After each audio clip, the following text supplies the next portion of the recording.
नमस्कार। श्री मंदिर पर आपका स्वागत है। कार्तिक माह के शुक्ल पक्ष की एकादशी बहुत ही महत्वपूर्ण एकादशी मानी जाती है। तो चलिए आज हम इस एकादशी से जुड़ी एक प्रचलित कथा सुनते हैं। एक समय की बात है, एक वैभवशाली राज्य में बहुत ही न्यायप्रिय और धर्मनिष्ठ राजा राज करते थे। उस राज्य में पूरी प्रजा अपने राजा से बहुत खुश थी और राज्य के लिए बनाए गए नियमों का पालन करती थी। चूंकि राजा बहुत धार्मिक थे और भगवान विष्णु के परम भक्त भी थे, इसलिए वहां का एक विशेष नियम यह था कि पूरे वर्ष में आने वाली हर एकादशी के दिन उस राज्य का हर व्यक्ति व्रत का पालन करता था और इस दिन अन्न तथा किसी भी तरह के तामसिक भोजन का सेवन वहां वर्जित था। भगवान विष्णु राजा की पूजा और अनुष्ठानों से बहुत प्रसन्न थे। फिर भी उन्होंने एक बार राजा की परीक्षा लेने का मन बनाया। एक दिन राजा अपने रथ में बैठकर नगर भ्रमण के लिए निकले। तब उन्हें रास्ते में सड़क के किनारे एक बहुत ही सुंदर स्त्री बैठी हुई दिखाई दी। वह स्त्री और कोई नहीं बल्कि भगवान विष्णु थे, जो राजा की परीक्षा लेने के लिए वहां स्त्री रूप में बैठे थे। राजा ने अपने रथ को रुकवाया और उस स्त्री के पास गए। इतनी सुंदर स्त्री को देखकर राजा उस पर मोहित हो गए और उनसे अपने महल में एक रानी के रूप में चलने का निवेदन किया। स्त्री ने कहा, मैं आपके साथ महल में आपकी रानी बनकर चलने के लिए तैयार हूँ, लेकिन आपको मेरी हर बात का पालन करना होगा। साथ ही मेरे द्वारा बनाए गए भोजन का सेवन करना होगा। राजा उनकी बात पर सहमत हो गए और नई रानी को महल ले आए। अगले दिन देवोत्थान एकादशी की तिथि थी।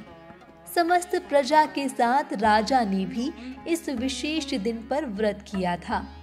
वहीं नई रानी के रूप में भगवान विष्णु ने राजा के लिए भोज में मांसाहार पकाया और मध्याह्न समय में उनसे भोजन करने का आग्रह करने लगी। लेकिन राजा ने उस मांसाहारी भोजन को ग्रहण करने से मना कर दिया।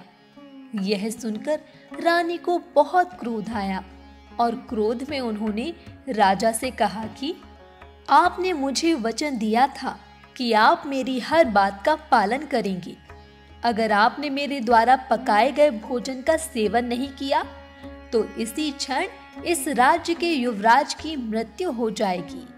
यह सुनकर राजा बहुत दुविधा में पड़ गए और अपनी बड़ी रानी के पास जाकर उन्हें सारी व्यथा सुनाई। बड़ी रानी ने राजा से कहा कि राजन, आप अपने धर्म का पालन करें। एक पुत्र के जाने पर दूसरा पुत्र आ सकता है, लेकिन धर्म एक बार जाने के बाद दोबारा मनुष्य के पास लौटकर नहीं आता। रानी और राजा आपस में बात कर ही रहे थे कि तभी वहां युवराज आ गए। उन्होंने अपने माता पिता की बातचीत को सुन लिया था। युवराज ने अपने पिता से कहा कि पिताजी, मैं प्राण त्यागने के लिए तैयार हूँ। आप कृपया अपना धर्म न छोड़ें। इतना सुनकर राजा और रानी दोनों ही भावुक हो गए।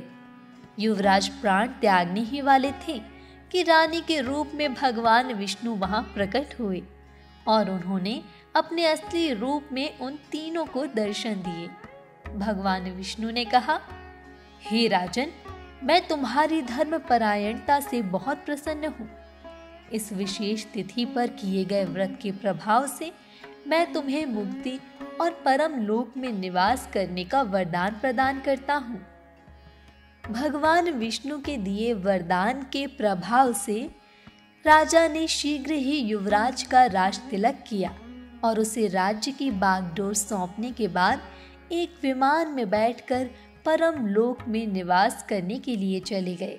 यह थी देवोत्थान एकादशी की प्राचीन कथा। इस विशेष तिथि के महत्व और पूजा विधि के बारे में जानने के लिए श्री मंदिर से जुड़े रहें। धन्यवाद।